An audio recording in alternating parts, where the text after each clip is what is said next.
The item on the Dáil agenda is the agreement that the government has concluded with the EU and the IMF. An agreement that I consider to be a sellout for the country. I consider it to be a failure of negotiation, failure of diplomacy, failure of nerve. And I had expected the Taoiseach to come in here to explain the deal to us, to set out the terms of it for us. Instead of that, he has come in here and he's given us a lecture.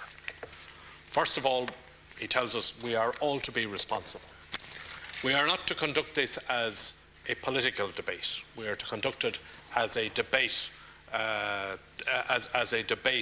that goes above politics and electoral considerations. And instead of providing an explanation for the agreement, he comes in and he makes what is in effect his first election speech of this election campaign. Adopts a blunderbuss approach to the opposition in general, fires a few missiles in the direction of the Labour Party, and ends up not explaining the deal at all to us. He takes issue with a couple of comments that are made by opposition spokespersons over the weekend and suggests that somehow that is the cause of the damage to Ireland's reputation abroad. Taoiseach, the cause of the damage to Ireland's reputation abroad is the way in which you and your government have mismanaged the Irish economy. He calls on us to say what is the alternative. Yet repeatedly over the past 2 to 3 years, when the alternative was put to you, you rubbished it and you rejected it. You were wrong about the bank guarantee, Taoiseach. You told us that the bank guarantee would cost the taxpayer nothing. Now we know. I remember on the day of the bank guarantee, one of the specific things that we looked for on that day was, were you going to, if we were providing this guarantee to the Irish banks, were you going to remove the people who were in charge of the Irish banks? Instead of that, you left them in place, and you didn't start to remove them until the skeletons started to hop out of the cupboards of Mr. Fitzpatrick and others. When we suggested to you that there were different ways of reorganising and restructuring the Irish banks. We suggested to you, for example, the establishment of a banking commission. In the early stages of that banking crisis, you rubbished that. When we suggested to you that there was a different approach to dealing with the bad debts of the banks rather than going down the NAMA route, and we suggested to you taking the banks into temporary public ownership and dealing with the restructuring of the banks at that stage. No, you couldn't do that. The banks couldn't be taken into public ownership. They're being taken into public ownership now by a far more scenic and far more expensive route that you have taken for it. So you've given us all of these political assaults or comebacks, which is fine and is perhaps makes for a good election speech. But it doesn't tell us very much about the deal that you've just concluded now with the EU and the IMF. I understand, for example, that there are 3 sets of documents that have to be agreed. There is a memorandum of financial and economic policy that has to be concluded with the IMF, with the EU and with the ECB. You've told us absolutely nothing about what is to be contained in that or what you have agreed in relation to that. I understand that there is to be a memorandum of understanding that is to be concluded with the European institutions in respect of the European portion of the funds that are to be made available. And I understand further that that memorandum of understanding is to be quite detailed in relation to the measures and conditions which are attached to the money that is being provided. You've told us absolutely nothing about that, and you haven't told us about what way it is going to relate to the 4-year plan. And on top of that, I understand that there are to be some operational agreements dealing with, for example, the way in which the whole monies are to be reviewed. There is, for example, and reported in the public press, there is to be a quarterly review carried out. in relation to the drawdown of the money and the conditions that are attached to it. You haven't told us anything about any of that. And the reason that you haven't told us anything about that is, frankly, and I do say it again, I think you're ashamed of it. I think you are ashamed of the agreement that you have concluded, because you have done nothing here this evening to defend it, to explain it, or to provide the rationale for it, or to provide the House with any additional information about it. Because this is a deal that has been done by a broken government with no friends left in Europe. A deal that hangs the Irish people out to dry. And let's be clear what the deal amounts to. It's an agreement by the Irish government to accept a loan from the IMF and the European Union to bail out the European banking system and to ensure that the Irish taxpayer picks up the tab. It is a deal to ensure that European banks who contributed to the property bubble in Ireland by lending to our banks will not pay a penalty for their folly. That burden will be borne by this country for decades to come. It is also a deal to provide funding to the Irish state to fund its deficit, provided that an enormous fiscal hit is first inflicted on the Irish economy. And it is a deal to borrow money from our European neighbours at a higher rate than is being offered by the IMF. It is not a good deal for Ireland. It's a lousy deal for Ireland. And while the first responsibility for it lies with the government, it has to be said that we have been let down by our partners in Europe also. Because for all that they may want to punish the Taoiseach and the present Irish government, it is the Irish people who are going to end up paying the price. The Irish people didn't create this problem, Fianna Fáil and the banks did. And to say that this is a bad deal is of course not to say that there isn't an Irish problem. Of course there is. But it is an Irish problem set in the context of a broader European problem. Ireland has duties as a member of the Eurozone, but European solidarity is a two-way street. It has to be said at Count Corla that the Irish people feel very let down by the European Union, and in particular by the Commission. The attitude taken has been unduly punitive and does not fit with the founding principles of the European Union. Let us be clear from the outset about what has happened here. The Taoiseach and the Minister for Finance are fond of telling us that their policies have been fully endorsed by their European partners, going back to the night of the blanket guarantee. Well, let's nail that nonsense here and now. The policies of this government have caused enormous annoyance and frustration in Europe. The blanket guarantee in particular caused outrage in several European capitals precisely because of its blanket nature and because it forced other European countries to follow. They didn't emulate it, as Fianna Fáil like to claim. They were forced to follow it, though none of them was as stupid as our government. But the diplomatic fallout for Ireland has, I believe, been enormous. Throughout this crisis, Fianna Fáil have overpromised and underdelivered as far as our European partners are concerned. The losses in the banking system have mounted and mounted, and just as they have overpromised to the Irish people, they have overpromised to Europe. So with market confidence plummeting, when it came to framing the budget for 2011, they had no cards left to play. It is pretty obvious that the highest budget adjustment that the Department of Finance thought was possible was in the region of £4.5 billion. Their own figures, as supplied to the Labour Party, show that the department was arguing that going above £4.5 billion was essentially self-defeating. The scenarios presented to us were intended to show that front-loading beyond £4.5 billion actually made the problem worse.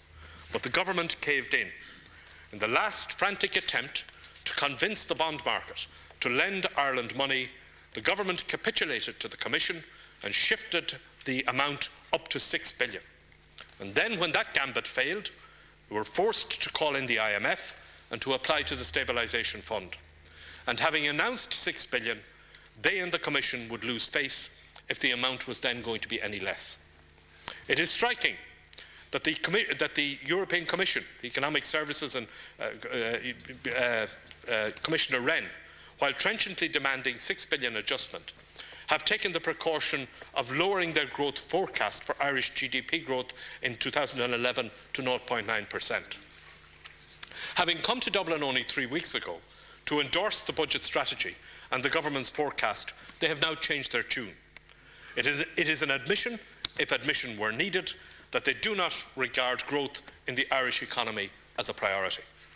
They are content to allow activity and employment in Ireland to stagnate, provided that their €6 billion adjustment is implemented. They have also taken the precaution of moving the target for achieving the 3% deficit from 2014 to 2015. In doing so, they are effectively endorsing the Labour Party's view that the €6 billion is too much, that it risks doing damage to the fabric of the Irish economy. It is confirmation that deep down they don't really believe in the confidence fairy either. The debate we are having here today in many ways is a farce. It is one further ignominy that the Irish Parliament should be reduced to talking about a deal that has not yet been published and on which no vote is being permitted. What we are talking about is little more than a set of press releases setting out the outlines of the deal.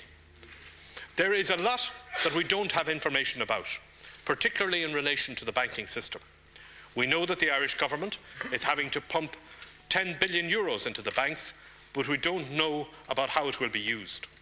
We know that we have to liquidate a lot of the pension reserve fund as a contingency for the banks, but we still don't know what kind of banking system that will result. We don't know how the extra capital will be used and whether it will guarantee a flow of credit to Irish business to help the Irish economy to grow. It is deeply ironic that Fianna Fáil have been arguing that you can't take money out of the pension fund to capitalise a strategic investment bank, but that you can take most of what is left to underwrite losses in existing banks, and with no guarantee of credit flows to the domestic economy. Labour's proposal for a strategic investment bank was designed to ensure precisely this objective, that when the downsizing and restructuring is completed, Ireland still will have an indigenous banking capacity that understands the strategic needs of the Irish economy. Yet we do not know if this objective will even form part of the strategy being followed as a result of this deal.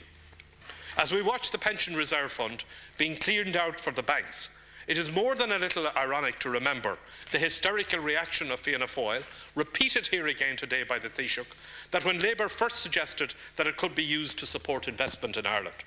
Where are they now, the people who screamed about raiding the pension fund? What we do know is that our limited national treasure is being handed over to the banks and senior bondholders are to be left unscathed. This, we are told, is to avoid contagion, which is another way of saying that profits are private but losses are public. If the European Commission and the ECB want to insist on this point, where is their contribution to this end of the problem? Yes, they are offering a line of credit, but at what interest rate? An average of 5.8%, with the IMF money being the cheapest. In what sense is that a contribution to solving the problem rather than shifting the problem back to the Irish taxpayer? Frankly, it is symptomatic of an ostrich-like approach to the whole crisis. It stands in contrast to the approach taken by other partners who have come forward with bilateral loans. The loans from the UK, Sweden and Denmark, who are not members of the Eurozone, are primarily a recognition by those countries of mutual interdependence and solidarity. For the Irish people, the interest rate being charged is the clearest indication of the unwillingness of the Commission to approach this issue in anything other than a punitive way. In doing so, they are threatening core principles of the European Union in a manner that will be noted not just in Ireland, but in other small European member states. Yesterday, Deputy Rabbitte, on behalf of the Labour Party, called on the government to clarify the exact status in Irish and international law of the proposed bailout deal. He said that uncertainty about the status of this agreement would give rise to challenges in the courts and lead to further instability. Let's be clear about what we are talking about here. There is to be an external provision of €67.5 billion of financial support to Ireland. There are to be four sources: the European Financial Stability Mechanism, the European Financial Stability Fund, the International Monetary Fund, and bilateral loans from the UK, Sweden and Denmark. Contrary to the impression given yesterday by Minister Barry Andrews, Just the first of these, the stability mechanism, derives from regulations made by the Council of Ministers under the EU treaties. The stability mechanism is a short-term response to cases where a member state is seriously threatened with severe difficulties caused by natural disasters or exceptional occurrences beyond its control. And the funds available to meet all contingencies throughout the Union are limited to just 60 billion. The only short-term disaster beyond this country's control is that we still have a Fianna Fáil government in power that has outstayed its welcome by more than 2 years, and that is propped up by a partner that knows they both should go but cannot find the courage to leave. And the Minister must know that the legality of the stability mechanism has been questioned, most notably in a case pending in the German Constitutional Court. It has been argued that the sovereign debt crisis cannot be dealt with under a natural disaster type provision of the treaties. It is also argued, because the stability mechanism involves all member states being party to a guarantee for the full amount loaned, that if one state defaults, then other states must step in to cover its responsibilities, which is a breach of Article 125 of the treaty. That article states that a member state shall not be liable for or assume the commitments of central governments, regional or local or other public authorities, other bodies governed by public law, or public undertakings of another member state. The second proposed source of fund is the European Financial Stability Facility. This is in fact also the name of the special purpose vehicle, a limited company set up in Luxembourg, managed by Klaus Regling and owned by the Eurozone states, to make loans to one of their own up to an amount of 440 billion. Unlike the stability mechanism, the EFSF was not set up by the Council regulation or under any article of the treaties. It was set up by just the 16 Eurozone countries, and although the Commission acts as an agent for the members, it is not an EU institution or governed by the treaties. It is quite clear that the EFSF was set up pursuant to an international agreement between some member states of the EU. It is also quite clear that the international agreement was never laid before the Dáil, and that Dáil approval for its terms was never sought. Exactly the same can be said of the framework agreement negotiated between the same states that governs the working of the EFSF. Yet this government still insists that not only the original EFSF agreements, but also the proposed bailout to be finalised next week are not international agreements. And of course they are entirely silent about the 3 bilateral international agreements with UK, Sweden and Denmark, none of which is apparently to be laid before the Dáil. This argument suits a government in retreat, which will do all in its power to avoid a debate and vote on its actions, which in particular will not submit this shameful bailout to a Dáil vote. And ours is not the only government in retreat from Parliament. They will unite in their efforts to prevent, apparently, the European Parliament from debating and voting on the Irish bailout. But if no aspect of the bailout and the accompanying agreements amount to an international agreement, then it is either an ordinary contract or it is simply a statement of future policy, having much the same status in law as an election manifesto or a programme for government. And as we pointed out yesterday, the problem here is that the courts have severely restricted the ability of a government to enter into a binding contract which deprives it and its successors of the sovereign right to alter policies in the future. Of course, it is the case that the government can borrow money on behalf of the state and can negotiate terms and conditions for repayment. But the government is not entitled to contract away, on behalf of itself and of its successors, the discretion to shape future policies differently. Nor does it have complete freedom by contract to take away the sovereign rights of the Oireachtas when it comes to legislating on future taxes, future expenditure and future laws on a raft of disparate issues, including, for example, advertising by GPs. As the Supreme Court has made clear, it is not competent for the government to fetter its future executive action, which must necessarily be determined by the needs of the community when the need arises. It cannot, by contract, hamper its freedom of action in matters which concern the welfare of the state. That was the reasoning that led the Supreme Court judgment in the Crotty case in 1987. Judge Walsh held that the freedom of action conferred on the government to decide issues of policy does not carry with it the power to abdicate that freedom or to enter into binding agreements with other states to exercise powers in a particular way and so to bind the state in its freedom of action. To do that, a referendum to amend the Constitution would be needed. The bailout deal will be signed by the government and the other EU governments sometime next week. But despite Minister Andrews' reply yesterday, neither we nor they know what its legal status will be. It is clearly not done under the EU treaties or necessitated by membership of the Union. It seems the government does not regard it as a treaty, so is it an ordinary contract, binding in its terms, or is it just a statement of intent? The government in response seems to be trying to have it both ways. On the one hand, the bailout is a legal agreement and legally binding. But according to Minister Andrews, a future government is not obliged to draw down any funds, and so the actions of a future government are not fettered. His argument ignores the point that the Memorandum of Understanding, setting out economic policy conditions and a fiscal adjustment programme, applies from the time it is signed, and of course the conditionalities attached to the loans apply from the very first drawdown. It is entirely specious to argue that the government can walk us down this fiscal cul-de-sac, sign us up to these disastrous terms and conditions, impose on us a ruinous 4-year plan, and then insist its successors have complete freedom of action to deal with the mess that they have created. You might as well argue that a child dropped into the polar bear's pit at the zoo is free to find its own way out.